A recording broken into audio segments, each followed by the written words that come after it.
जय हिंद साथियों। कैसे हैं आप सभी। स्टडी विथ सालेंद्र में आपका स्वागत है। और हम जो है वो एमपी स्पेशल पढ़ रहे हैं। इसके अंदर हम एमपी जीके को डिस्कस कर रहे हैं। ये हमारी क्लास नंबर 8 है और इस वीडियो के अंदर हम जो है वो मध्य प्रदेश की नदियों को डिस्कस करेंगे। राइट, क्या डिस्कस करेंगे? मध्य प्रदेश की नदियाँ। राइट, इनको हम इस वीडियो के अंदर जो है वो कंसीडर करने वाले हैं। क्लियर है? तो देखिए, मध्य प्रदेश की नदियों के अंदर हम सबसे पहले जो है बात करेंगे, वो सबसे पहले बात करेंगे नर्मदा नदी के बारे में। राइट, किसके बारे में बात करेंगे? नर्मदा नदी के बारे में हम जो है वो बात करेंगे। ठीक है। अब देखिए साथियों, नर्मदा नदी के बारे में हम बात करें तो सबसे पहले हम इसका उद्गम बात कर लेते हैं कि इसका उद्गम क्या है। तो इसका उद्गम देखिए, इसका उद्गम जो है वो है अमरकंटक। राइट, क्या है इसका उद्गम? इसका उद्गम है अमरकंटक चोटी। राइट, ये इसका उद्गम स्थल हो गया। और इसके अलावा अगर हम सेकेंडली बात करें इसके मुहाने की, तो नर्मदा नदी का जो मुहाना है वो है आपका खंबात की खाड़ी। ठीक है, खंबात की खाड़ी भी बोल सकते हैं आप, या आप इसके लिए अरेबियन सी का भी जो है वो बोल सकते हैं। ठीक है, तो इसका खंबात की खाड़ी बोल दीजिए, या फिर आप क्या बोलेंगे? अरब सागर जो है वो आप बोलेंगे कि नर्मदा नदी जो है वो अपना मुहाना कहाँ बनाती है? अरब सागर के अंदर अपना मुहाना जो है वो बनाती है। ठीक है, क्लियर।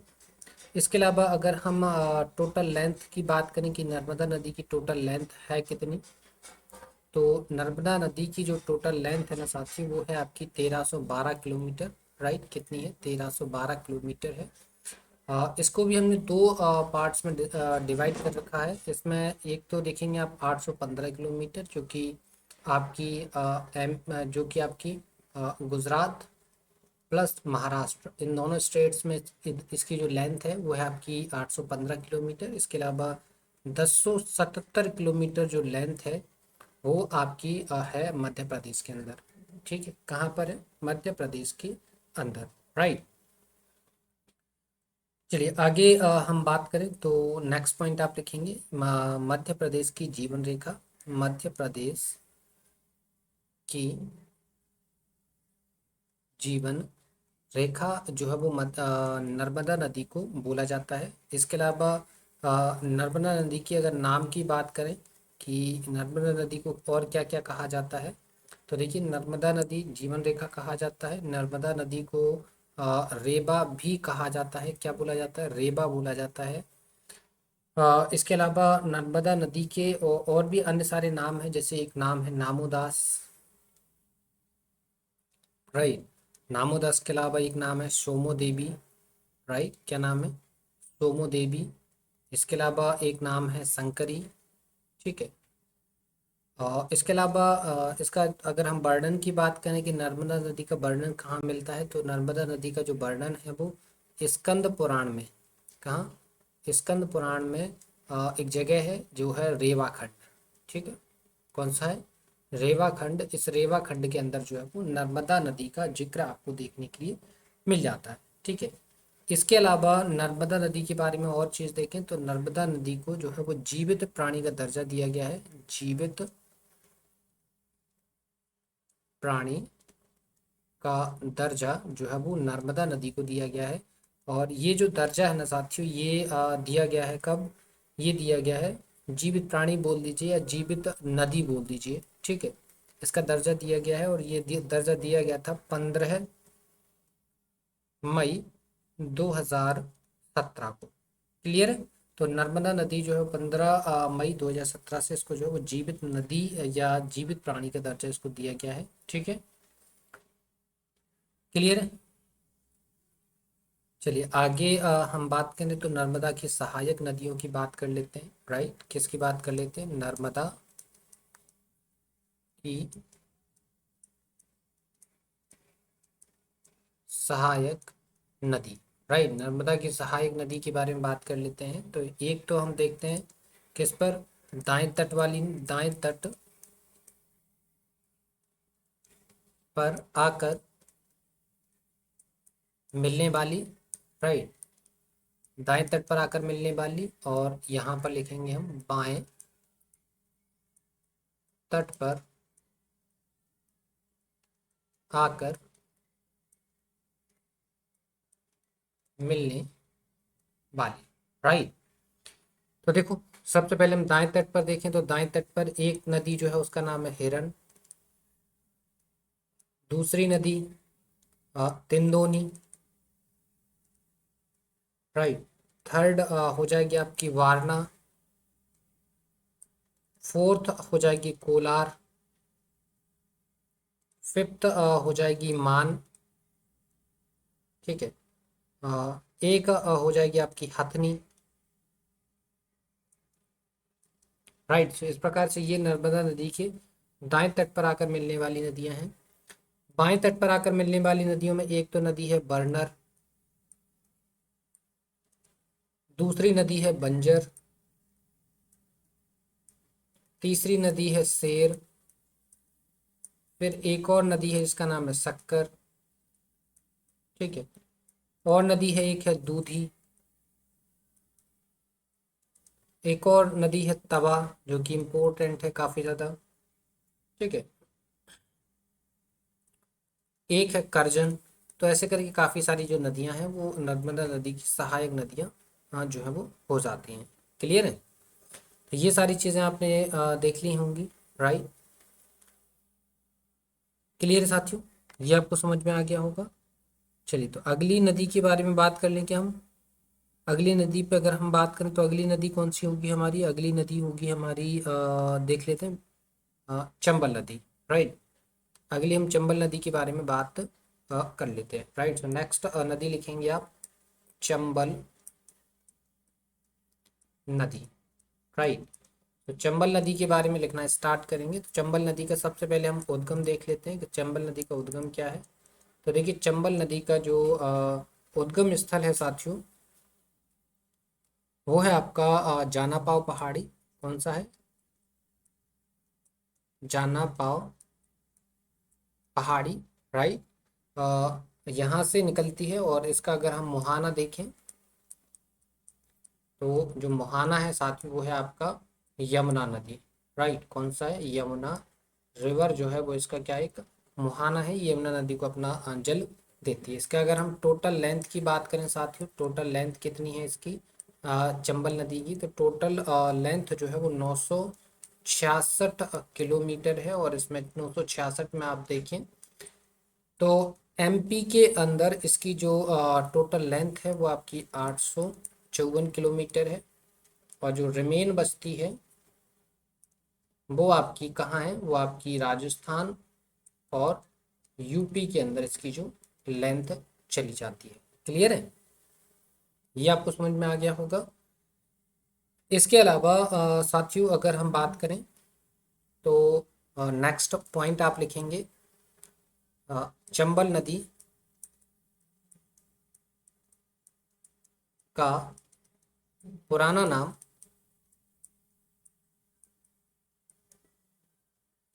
पुराना नाम क्या था चरमावती। राइट। तो ये आप याद रखेंगे इसका पुराना नाम क्या था चरमावती था। ये काफी महत्वपूर्ण आपके लिए पॉइंट है। और एक और इसका नाम था एक और नाम था इसका कामधेनु। तो दो नाम है इसके। एक तो है चरमावती और एक नाम है इसका कामधेनु। क्लियर है। चलिए तो ये सारी चीजें आपकी क्लियर हो गई हैं। राइट। नेक्स्ट पॉइंट आप नेक्स्ट अगला नोट आप लिखेंगे क्षिप्रा और क्या चंबल इनका मिलन स्थल। क्या मिलन स्थल जिसे हम क्या बोला करते हैं सिंपल सी लैंग्वेज में बोला करते हैं संगम। तो इनका जो संगम है साथियों वो संगम कहलाता है आपका शिपावरा।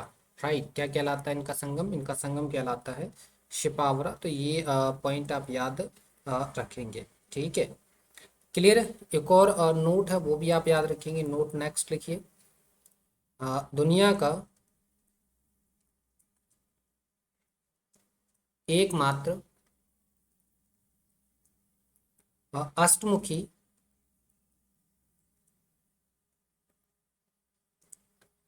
पशुपतिनाथ महादेव मंदिर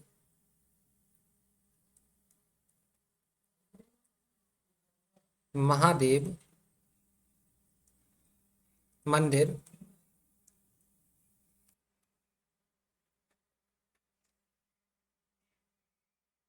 मंदसौर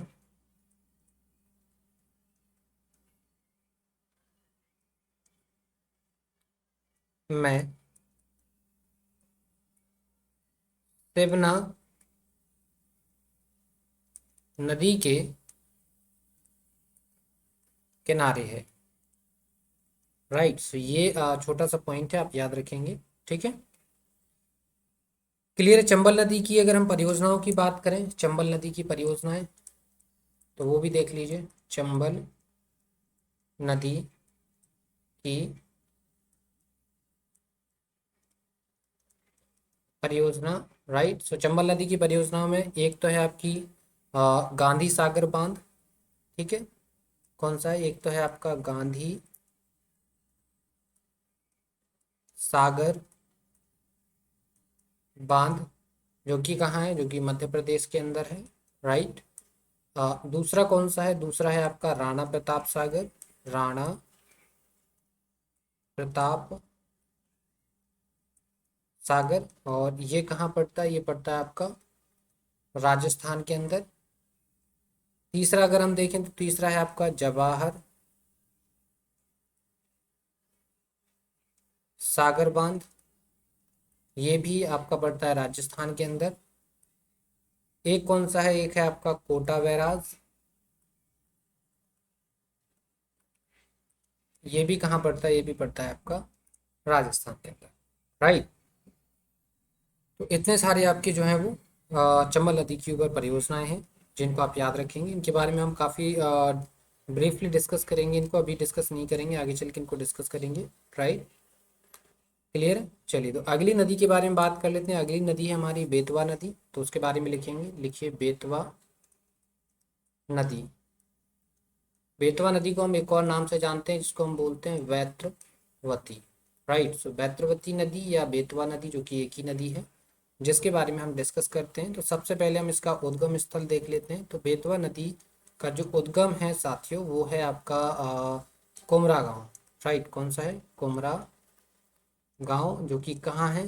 जो कि पड़ता है रायसेन डिस्ट्रिक्ट के अंदर। कहाँ पड़ता है? ये पड़ता है आपका रायसेन डिस्ट्रिक्ट के अंदर। ठीक है, क्लियर। चलिए, तो आगे नेक्स्ट पॉइंट लिखेंगे, जरा लिखिए इसका। अगर हम मोहाना बात करें कि मोहाना कहाँ है, तो मोहाना है इसका यमुना नदी। कहाँ है इसका मोहाना? यमुना नदी में है। और कहाँ पर मिलती है? ये मिलती है हमीरपुर के अंदर। ठीक है, कहाँ मिलती है? हमीरपुर, उत्तर प्रदेश। ठीक है, यहाँ पर जाकर यमुना नदी, बेतवा नदी जो है वो यमुना नदी में जाके मिल जाती है। राइट, क्लियर है।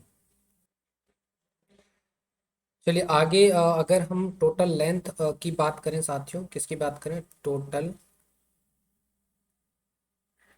लेंथ की अगर हम बात करते हैं, तो बेतवा नदी की जो टोटल लेंथ है वो है आपकी 590 किलोमीटर। राइट, कितनी है? 590 किलोमीटर। इसमें भी अगर आप देखें तो 232 किलोमीटर जो है वो है आपकी एमपी के अंदर। और आप देखें तो 358 किलोमीटर, कितना? 358 किलोमीटर, ये कहाँ है? ये आपका यूपी के अंदर है। राइट, क्लियर है। इतना आपको समझ में आ गया। इसके अलावा एक और पॉइंट आप याद रखेंगे, आ, इसको जो है वो मध्य प्रदेश की गंगा कहा जाता है। मध्य प्रदेश की गंगा। राइट, सो ये पॉइंट है वो आप याद रखेंगे।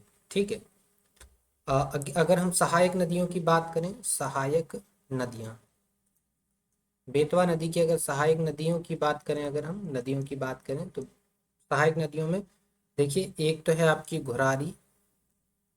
ठीक है, फिर है गैरो, एक है आपकी धसान। ठीक है, एक नदी है लखेरी। राइट, एक है आपकी परवाह, एक है जामुनी।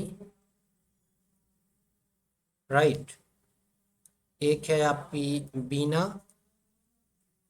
राइट, एक है आपकी बियरमा। तो इतनी सारी जो नदियां हैं वो बेतवा की सहायक नदियां हैं। राइट, क्लियर है। चलिए, तो अब हम जो है वो अगली नदी के बारे में बात कर लेते हैं। और अगली नदी जो है वो हमारी है कौन सी? सोन। राइट। तो अब हम सोन के बारे में बात कर लेते हैं।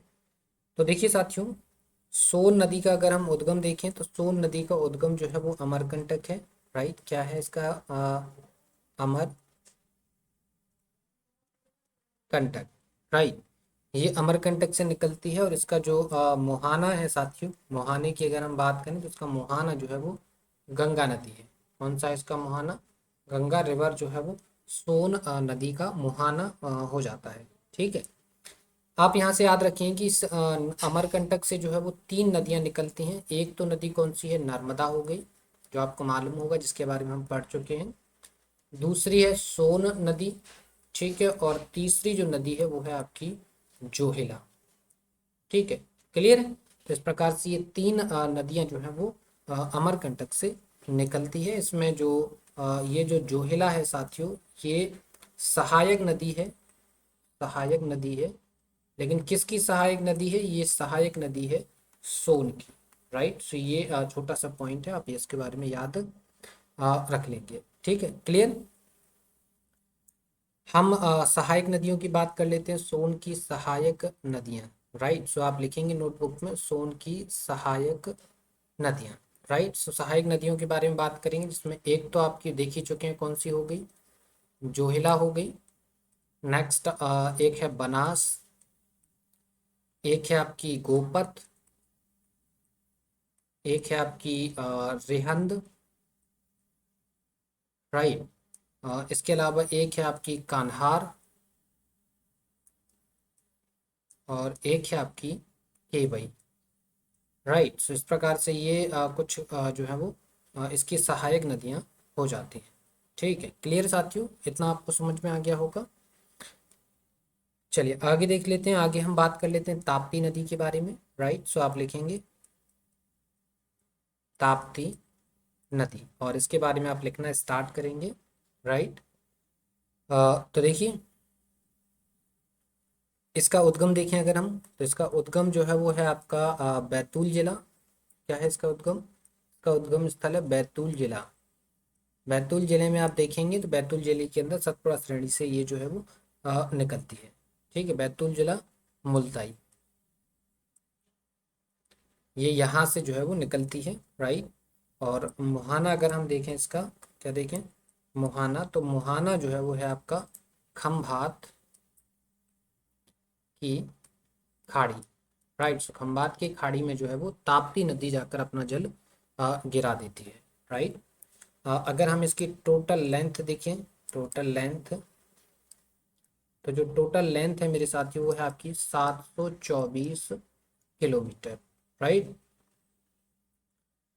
ताप्ती की अगर हम सहायक नदियों की बात करें, ताप्ती की सहायक नदियाँ। राइट, सो ताप्ती की अगर हम सहायक नदियों की बात करें तो एक नदी है इसमें पूर्णा, दूसरी नदी की बात करें तो एक है शिवा, और आगे बात करें तो फिर है बोरी, और आगे हम बात करें तो उतावली। राइट, ये सारी जो नदियां हैं वो ताप्ती नदी की सहायक नदियां हैं। राइट, क्लियर है? चलिए अगली नदी बात कर लेते हैं। अगली नदी हमारी क्षिप्रा नदी। कौन सी है? क्षिप्रा नदी। राइट, सो क्षिप्रा नदी के बारे में हम बात कर लेते हैं। देखिए साथी, क्षिप्रा नदी के बारे में अगर हम बात करें तो क्षिप्रा नदी निकलती कहाँ से, पहले तो इसको देख लें हम।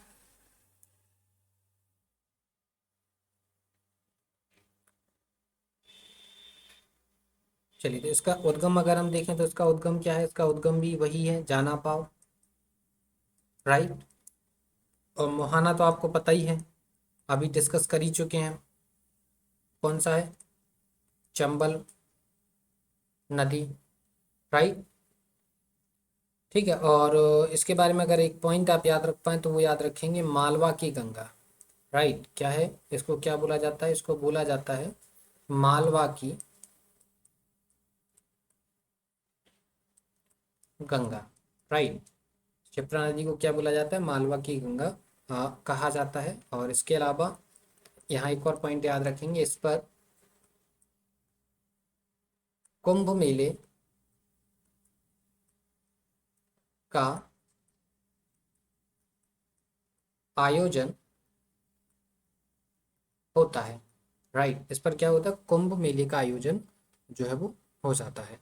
ठीक है, क्लियर है। तो इसमें एक चीज़ अब थोड़ा सा मिटा लीजिए, यहाँ पे उद्गम में जाना पाओ मत लिखिए, इसका उद्गम लिखिए काकरी बरडी, काकरी बरडी पहाड़ी।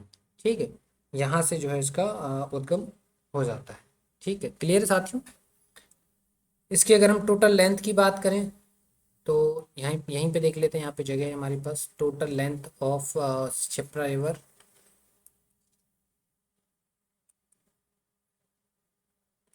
तो इसकी जो टोटल लेंथ है वो काफ़ी कम है, 195 किलोमीटर ही इसकी जो है वो टोटल लेंथ है। ठीक है, जो कि पूरे एमपी में ही है, पूरी तरह एमपी में प्रवाहित होती है, एमपी के बाहर नहीं जाती है ये नदी। क्लियर है। चलिए आगे देख लीजिए ज़रा, अगली नदी पे हम आ जाते हैं। ठीक है, तो चलिए, तो मध्य प्रदेश के लिए इतनी ही नदियाँ काफ़ी हैं, बाकी नेक्स्ट वीडियो के अंदर हम जो है वो झरनों को डिस्कस करेंगे। Right, clear. तो ये आज की वीडियो के लिए इतना ही काफ़ी है। उम्मीद है आज का सेशन आपको पसंद आया होगा, पसंद आए तो वीडियो को लाइक से ज़रूर करिए, चैनल को सब्सक्राइब कर लीजिए। और आपसे एक और इम्पोर्टेंट बात है कि आपको इस सेशन की पीडीएफ चाहिए तो आपको हमारा टेलीग्राम चैनल जो है वो ज्वाइन करना पड़ेगा, जिसकी लिंक आपको वीडियो के डिस्क्रिप्शन में प्रोवाइड करवाई गई, तो आप वहाँ से उस टेलीग्राम चैनल को ज्वाइन करके इस पीडीएफ को ईजिली एक्सेस कर पाएंगे। ठीक है, तो फिर मिलते हैं आपसे नेक्स्ट वीडियो में, तब तक के लिए धन्यवाद।